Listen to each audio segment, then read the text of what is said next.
Hello, everybody, and welcome back to Fancy Football. On a chilling Thursday afternoon, uh, we're here with the latest in the transfer world. Currently, we all know that we're in the summer, and this is the time for the summer transfer. And players have been going out and coming in from one club to another. Deals have been struck between clubs, and there is no other better place to start on the transfer talk this summer than Fancy Football. We'll be looking at Riccardo Calafiori's contract move to Arsenal. Eric Ten Hag have signed a new contract. We'll look at the details of that contract, how many years, and who is saying what about the contract. Then Manchester United Clearout just started. I think it's on. There are players that will be leaving the club. Players have even started leaving the club, but more will be leaving the club. Then we'll look at other transfer deal that have gone through. The done deals have gone through. Loans, agreements, verbal, personal terms. We'll look at them. Before we go into the nitty-gritty or we dive into the transfer world for today, please kindly subscribe. If you have not subscribed, I'll keep on reiterating it. Take us to 1,000, and we'll continue from there. Please do on this show. Please share the video, comment, and we'll end the show with you have your say segment where we'll read your comments and your messages. So please do. I want about 10 likes today, between 10 to 20 likes. Let me know. Let me not be 10 to 20. Yesterday was good, 8 likes on the video, but today please just like the video. 10 to 20 likes will not be bad, and let's see where we'll take Fancy Football to. Okay, let's dive into the latest transfer world for today. Let's see what it brings to us.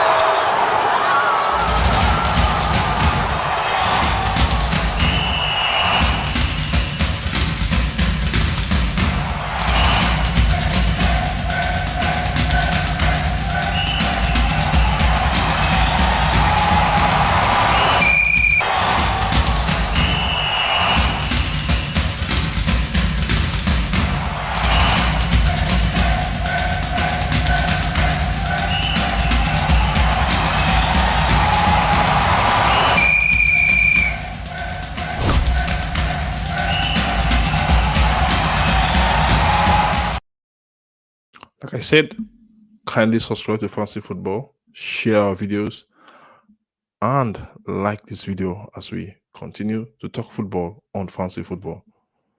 Okay, quickly, let's go into the nitty-gritty of transfer. And there's no other name to make the headlines today on Fancy Football transfer talk rather than Riccardo Calafiori, a 22 years old rather defender from Bologna. I think Riccardo Fiore will be joining Arsenal. A report out there said that a deal has been struck currently, a 50 million euro deal, they're about 30 something or 40 million pound deal has been struck between Bologna and Arsenal. The player has agreed personal terms, and that should not be an issue. Normally, personal terms are not issue. What is really left now between is for the player to sign the deal. So I think that's good for us now. There were other reports out there that initially Bologna refused to look at the offer Arsenal made. Arsenal made a 49.6 million euro offer to them, but Bologna needed a 50 million euro price tag. They needed that amount for the player, and the player is closely joining Arsenal. But I want to ask the Arsenal fans out there, if you're an Arsenal fan, just send your comment. I want to ask them, where will this guy play? Because Arsenal have mouth-watering of defenders in their disposal. If they sign this guy, that means they will have a top-class defender. Ben White is there. Gabriel Mangala is there. What's his name? The French guy. The French guy is there. Currently in the Euros is there. Who else again? I think they add Calafiori into that equation. So what else? What else? What will he bring to Arsenal? Just let me know, please. Tell me. Really, do Arsenal really need this signing? Do Arsenal need this signing? Do Arsenal need the signing of Calafiori? Do they need this guy in their defense? Because already they have the guy, those guys that have been there. Maybe they just need a cover, Especially, we all know that players are prone to injury, season in, season out. So they need a cover, and there's no and longevity as well. So and there's no other way than to strengthen that defense. To strengthen that defense now. So already in that defense, look at what Arsenal have in that defense. They have William Saliba in that defense. They have um they have Jacob Warwick in that defense. They also have Ben White and they have Gabriel Mangala. So that is what they have in their defensive lineup currently so far. So, and if they add Calafiori into that defense, then that means they have one of the most formidable defense in the Premier League. So the question is that do Arsenal need this signing? Do they need to make this? Is it the most important signing to splash in 50 million euros on this player? So is it not left for Arsenal to reinvest this money elsewhere? Do I'll come to that. Let's keep on keep sending your message. So I think for me, Arsenal, for me, I think this money should be invested somewhere. They already have that defense. Maybe they are thinking on the long run. Though they have the money to spend 40 million pounds plus for a player. I think a player that is just 22. It's been wonderful. It's been wonderful for Bologna last season. Helped them to qualify for the Champions League. So he has that pedigree as a player to help us now. But will he start? If you're paying that amount for him, I don't think he's gonna start. The defensive lineup Arsenal had last season was Ben White on the right, Zinchenko on the left, or any other person. Then that two partnership that has been constant, I think, season in, season out, last season, or when they played over 39 games, 38 games in the Premier League, was Gabriel Mangala and William Saliba in that defense. So I think for me, where will he play? Where will he suit? Why do Arsenal really need him? Where will he? How? Why will we? Where will he play? That's my major sticking point. So guys, kindly subscribe to Fancy Football. Hit the notification bell. And tell me what you think. I'll put the question out there and just go and make comments. People have started coming in. Well, let's take a look at. Sorry, please. Let's take a look at. Let me see. Okay, now. We'll come back to that. So let's take a look at this player. We are taking a look at him now. Will he be a good signing? That's just the question out there for the Arsenal fans to look at.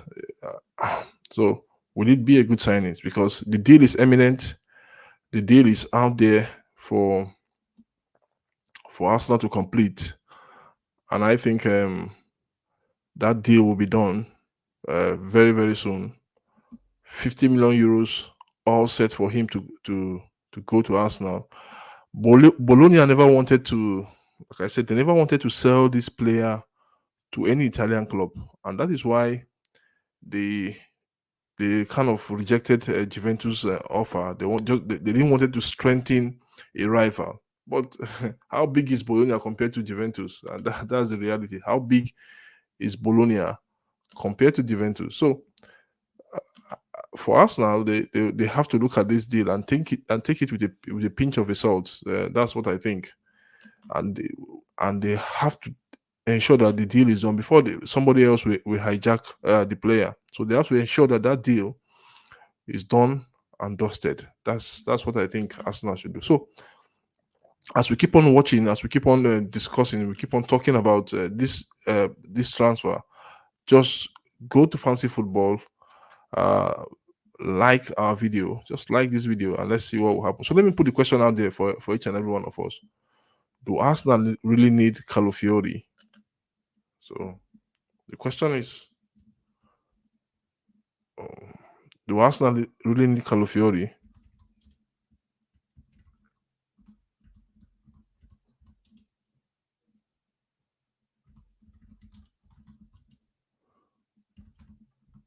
The signing of Calafiori. Let me put it out there.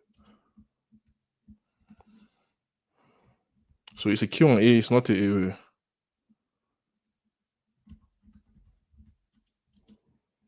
a Q&A.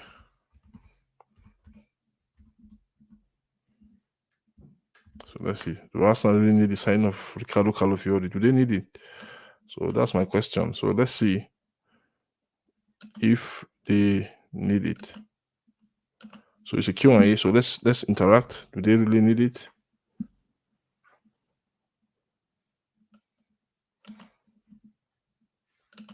Okay. So let's talk. Let's talk about this transfer. So go there and let's interact. If they need it, let me know. We'll keep on saying. So, in terms of the player himself, I think he's a good player. We saw him. If you've followed the Euro, so far so good. We saw him in the Euros, and we know how well he defended for Italy. Especially the match they drew 2-2 in the group stage, which was a do or die. We know his progression, the way he came into that match, and he's fun. He was. If you look at what Bologna did, what Thiago Motta did with Bologna, he was instrumental. He was one of the players that ensured that Bologna went into every match already prepared, whether win or lose. He was there. A young player, I think he commands leadership in that Bologna's team. So, uh, thinking that he doesn't really whether he wants that amount or not, I think it's something we could really look at going forward. But I think for Arsenal, they don't need the signing. I don't think they need the signing. I don't know what you think, but I don't think Arsenal really need the signing of this player. So let's see. Let's see what's gonna happen going forward. Where will he play? Will he be playing regularly? Will he just buy a 40 million pound player and put on the bench? So let's see. So kindly go to the chat section of this video and answer this question. Do they really need this player? Somebody was asking me. I think I'll come to that. I'll come to the that Q&A to the question, to your question, Jay. But currently now is that the deal is edging closer. Arsenal will pay 50 million euros, which has been accepted by Bologna. Personal terms for this player is not an issue. Um, I think his salary will not be a problem for Arsenal, manageable, because Arsenal, they know how to manage their salaries. So it will not be an issue for the club. Okay, guys, let's look at uh, Calafiori as a player. He's young, he's energetic. He can score goals as well. That's one of the added advantage with his head, with his leg, a good finisher. He's just like the how would I even put it? He's just like the Paulo Maldini of the olds. And no wonder the likes of Juventus were really pushing to sign him up. So he will bring selling him for it will be a big loss for Bologna actually, but I think a big loss for Bologna. Whether it will be a big gain for Arsenal, that's where my bone of contention is. I think that money should be left to be splashed for a striker. If a striker that can give you 20 plus odd goals a season. So, but Arsenal are going for on the other hand, they want to sign this guy. They want this guy in their rank. So it's no doubt that they will try and see if they could they will try and see if they could complete the deal and move on to the next one. I think it's all about the next deal. It's all about the next player. For us now, it's all about who is next. So that will come. So I think the next thing Arsenal will do, the next business Arsenal will do. This is my prediction. Is that once they are done with this business, they will go for a striker because that is what they need. They need a striker. And would they get it? I don't know. So let's talk about it. Let's talk more. Send in your question. Okay. Not less than an hour ago, news just broke that officially Erik ten Hag have signed a new deal at Manchester United. The deal, this deal will be valid until 2026. Ten Hag,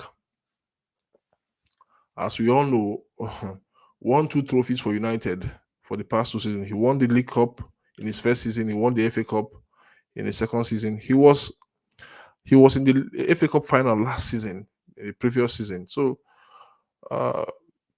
if you look at him, I think that was why Ineos and Sir Jim left him or are giving him this new contract. What he needs, I think, what Erik ten Hag needs in the league current now is consistency. Consistency from the players, consistency in terms of coaching, consistency in terms of management as well. Because the problem United had last season was on and off the pitch. Take it or leave it. Take me anywhere. That is how I see it. It was on and off the pitch. You see, the Glazers were trying to sell the club. You see players disrupting the dressing room, disrupting the club itself, the likes of Sancho, and I'm mentioning names now, disrupting the club. That's what they were doing last season, and it's no good for you to build a club, to develop a club. It doesn't take you anywhere. So that was the problem United had last season. Yes, Ten Hag also had his issues as well as a manager, but the bulk of the problem came in from these areas I just mentioned. But now he has gotten a 2 years contract, and this is what he said: "I'm very pleased to have reached an agreement with the club to continue working together."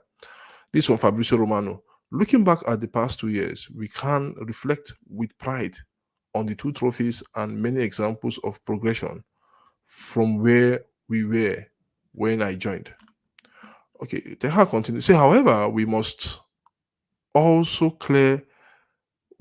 be clear that there is still a lot of hard work ahead to reach the level expected of Manchester United, which means challenging for the English and European titles.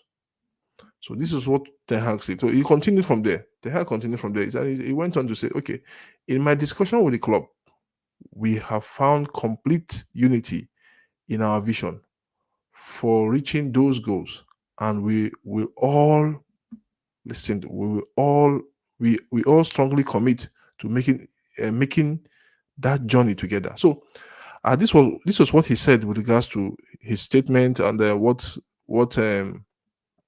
he feels he needs to do at United. So please kindly subscribe, kindly subscribe as we continue to talk. Kindly subscribe to Fancy Football as we continue to talk. Kindly like this video. We only have 3 likes. So as you watch, like the video, subscribe. If you're a first time visitor here, subscribe. So this is what is really going on. This is what Ten Hag feels, and I have mentioned it time and time again. He needs support. He didn't get that support from the Glazers. He didn't get that support from the so-called last United board, United sporting director, John Morton. But now he has in his disposal one of the best sporting directors in the world, in the person of Dan Ashworth. He has in his disposal one of the best CEOs in his person in the person of Omar Barada. He have in his disposal where else again? Wilcott. He has that guy in his disposal. Then he also has a gym in his disposal. So, in terms of coaching, he has Van Nistelrooy on this side. He has Ken Rain, who is also coming from go round Eagles as well to help coach. So he has these 2 guys now on his disposal. I think he will have a refreshing season. They have to look at the style of play. They have to look at how to challenge Liverpool, how to challenge Manchester City, and how to go back to the top 4 to see if they will qualify for Europe next season. Winning the league is a tall order. But if they can win the league, who doesn't want them to win the league?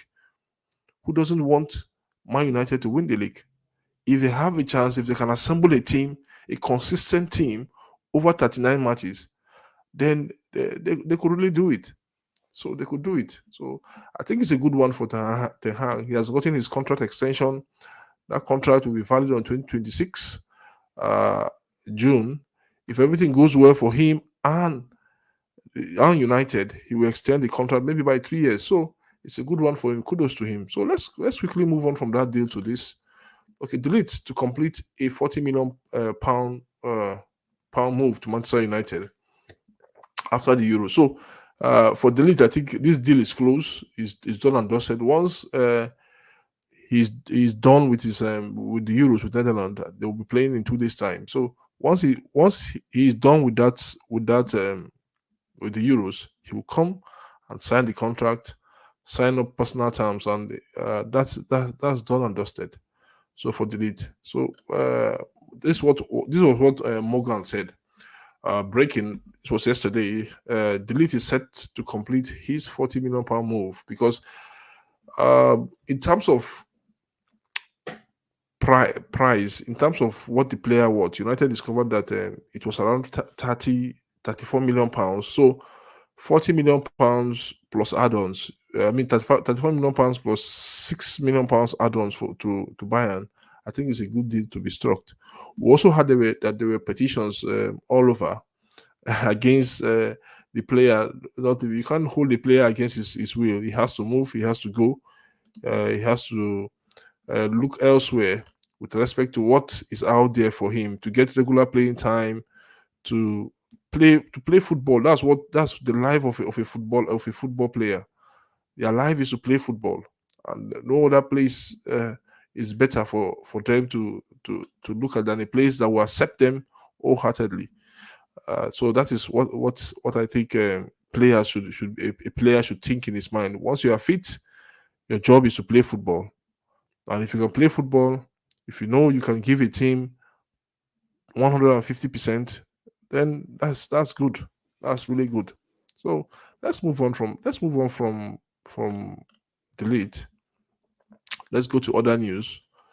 Okay, this was from yesterday, so there's an update from that. So let's go to other news. So gradually we are coming to the discussion segment. So just put your question down.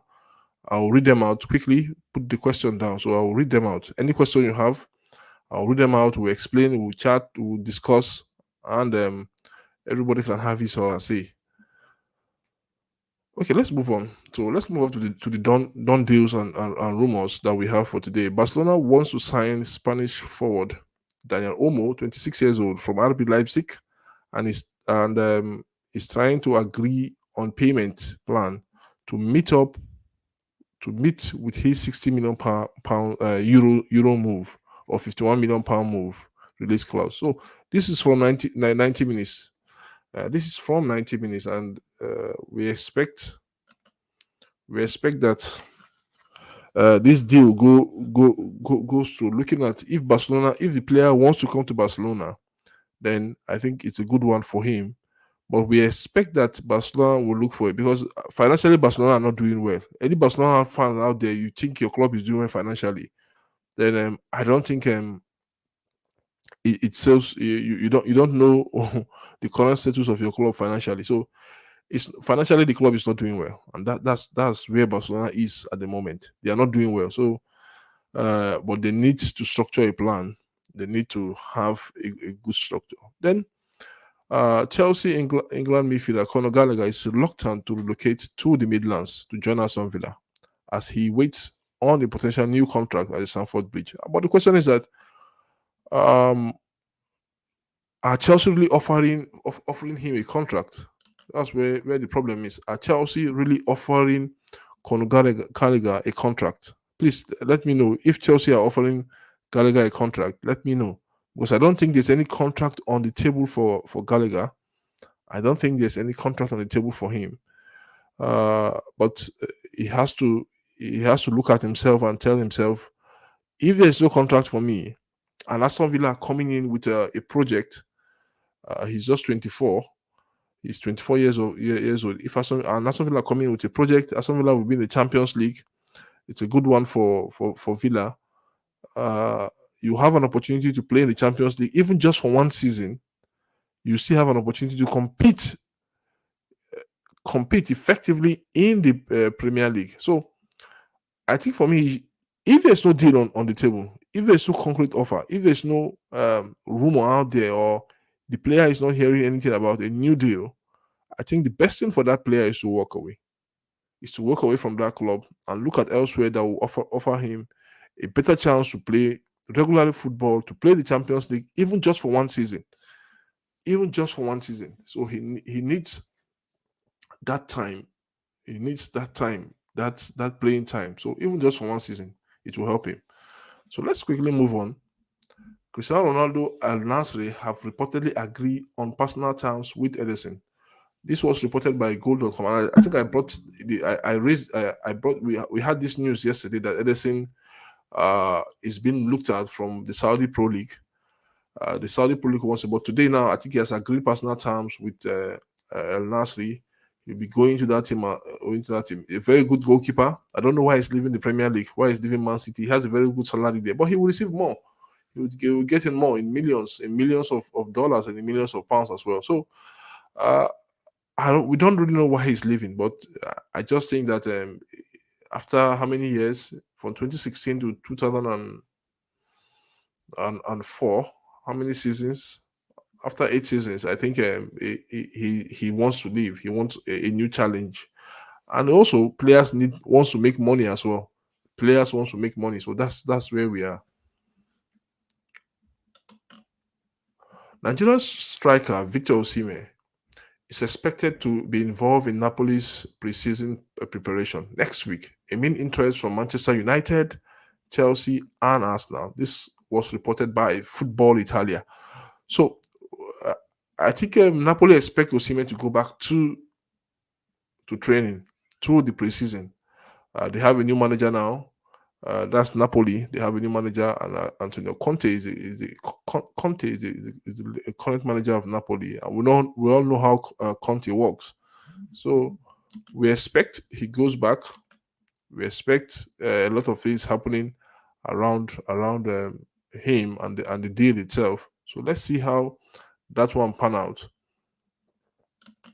for Victor Osimhen and Napoli. He has to come back. He has a contract with them, so he cannot stay away from the club.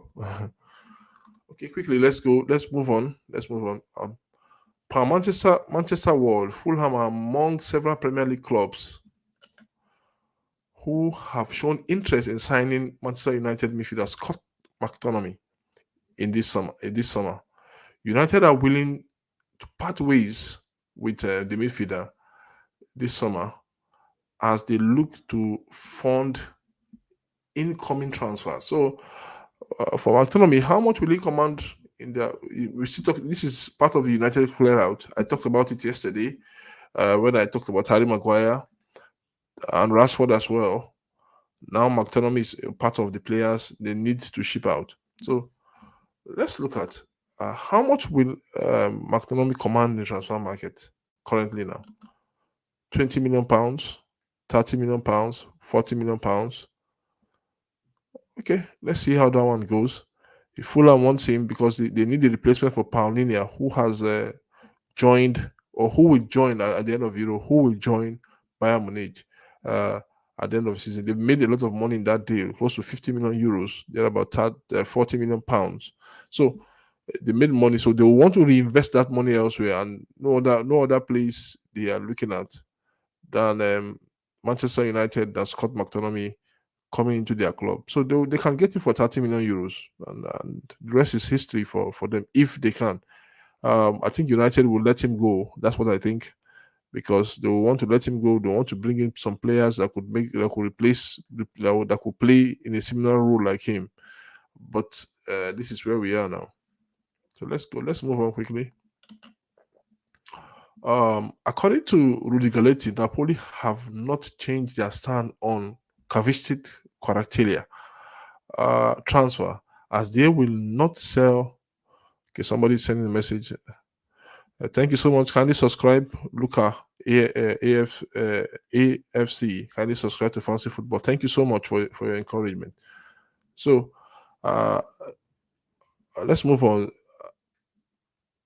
Okay, very nice to will not sell the Georgian star in the incoming transfer window. So Paris Saint-Germain continue to remain interested in the player, but they are not yet initiated talks with the Serie A side.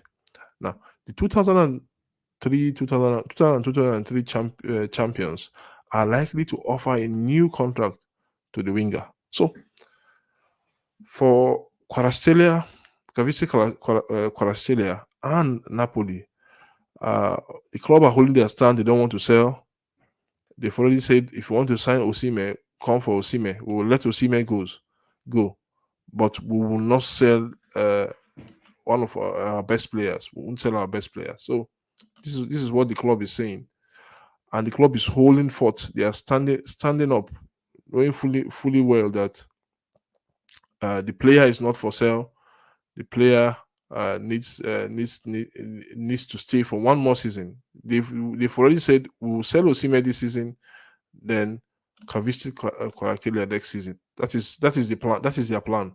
This is the plan of Napoli with regards to Kvaratskhelia. So let's see what will happen. Uh, let's continue to talk transfers.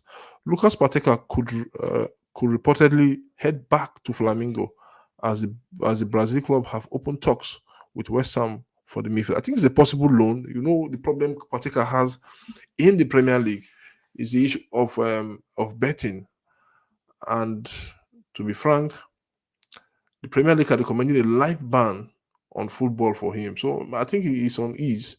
And that's why I feel like he wants to go back.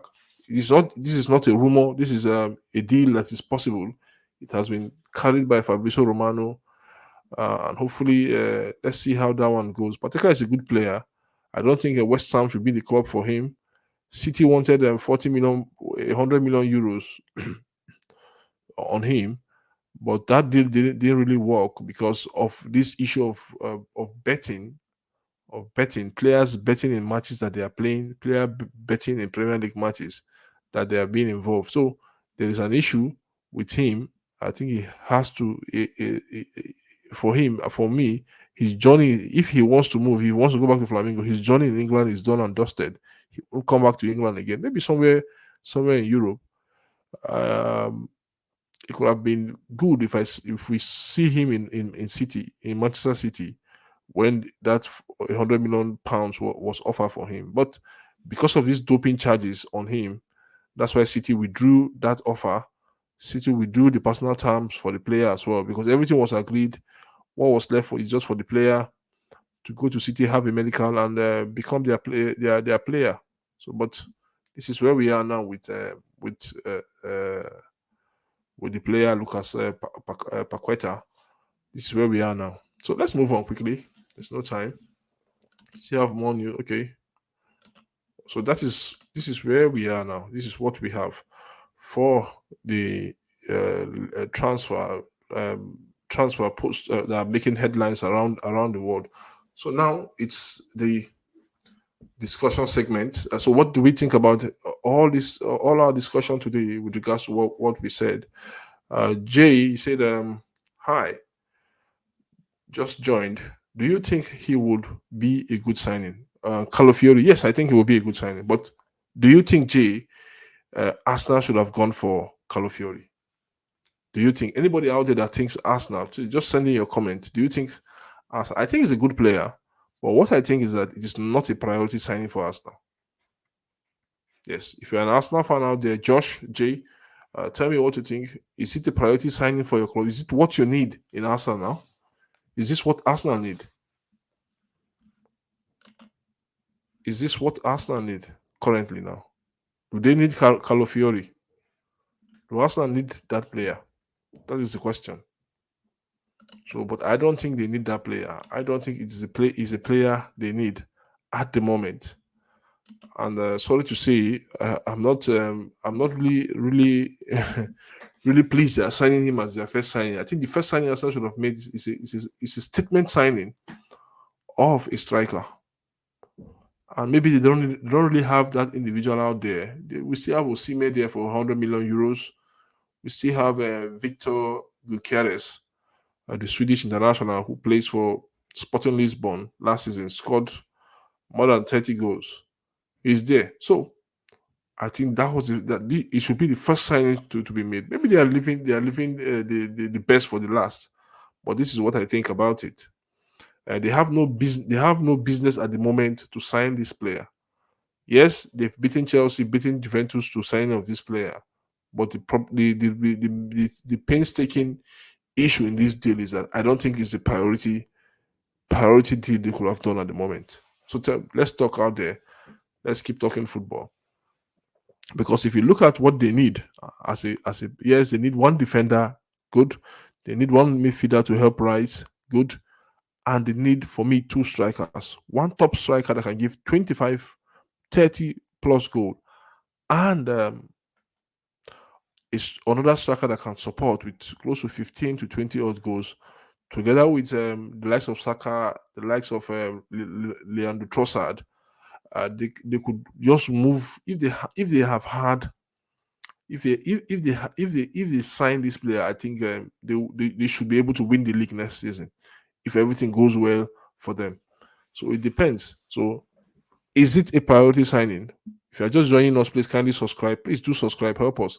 Kindly like this video, please, quickly, please, because we want to go out with at least possibly 10 likes today. Please kindly subscribe. Kindly like this video as we continue to talk. The more you like, the more people join.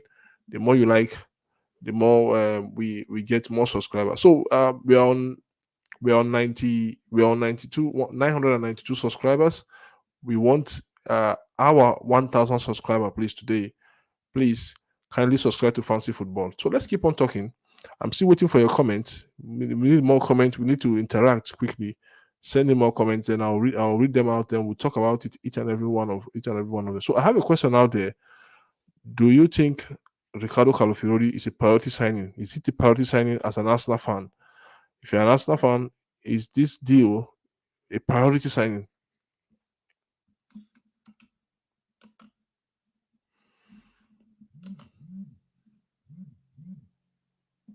So let's see. And I think for me, it is not. And I've stated the reason why it is not.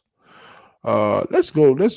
So United also are also uh, one of the news we looked at today was that Ten Hag have signed a contract, but I didn't ask the question with regards to Ten Hag. For Ten Hag, do we think that Ten Hag is the right man to continue that job? With the 2 years contract that has just come in, do we think he is the right man to continue to become United boss going into next season, the upcoming season? Do we think he can do a better job than he has done so far? So good with 2 trophies in 2 years, with no Champions League this year, but he has the Europa Cup. Has it been a successful season for him? Because so far so good. He has won the FA Cup against their biggest rivals, against the best team in the land, or rather the best team in the world, but couldn't but with differences left, right, center. He hasn't really managed to take that to the United team to the next level. The style of play is still a bone of contention. Maybe because of what he has on ground. Maybe because of what he has on ground currently. So, but I think so far so good in terms of the deliverables, which is delivering a trophy, even the most difficult position, in the most on how will I what word will I even use, in the most tenacious terrain, before Ineos took over, Ten Hag won a trophy because the Glazers didn't really do a better job. They are still in the club, like I keep on saying. We need to look out for them. We need to call them out all the time because, okay, you can imagine one man called Ed Woodward. He is the CEO. That's number one. He is the sporting director. That's number two. He is how will I even put it? There are a lot of names you can really put that. He is out of the 4 people United have employed so far so good at the hierarchy. He ticks all their boxes as one man. He's not a footballing person, no knowledge of football, but he just destroyed the club for the past what would I say 10 years plus. He destroyed the club. So I think it's not good. It's really not good for him. It's no brainer. I think it's not good for any club in Europe. So he should go and get on that job for a person that is coming from a financial background. You should get, and thank God he's not in the club again. So let's move on, please. I'm still waiting for your questions. Let's hope the questions are out there. They are coming. They are free flowing. So I can see 4 likes. So let's move on. Please kindly subscribe. Let's keep the subscription coming to Fancy Football. So tell me what you think about Ten Hag. Is it giving him a new contract? Does he worth getting a contract extension? Let me just put it out there. Does Ten Hag worth getting a contract extension? That is the realistic. So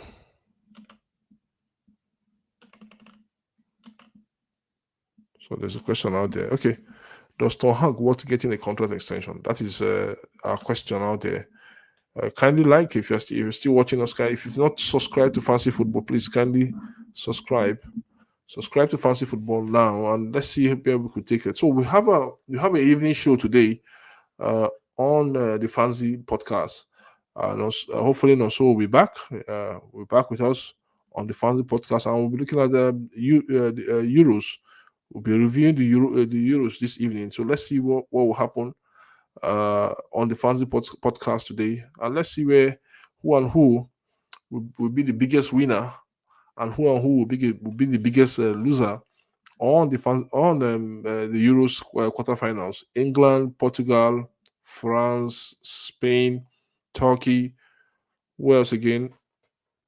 The Netherlands are all in the quarterfinals of the Euro. So let's see who will be the big winner and who will be the biggest loser. Thank you so much for watching Fancy Football. Thank you all for being part of the show. For those that have liked, for those that have subscribed, thank you so much. As for those that will be subsequently watching the video, please do like, do share, do subscribe to Fancy Football. Hope I've answered the question, Jay, for today. So I'll see you tomorrow by 12:15 once more on the show.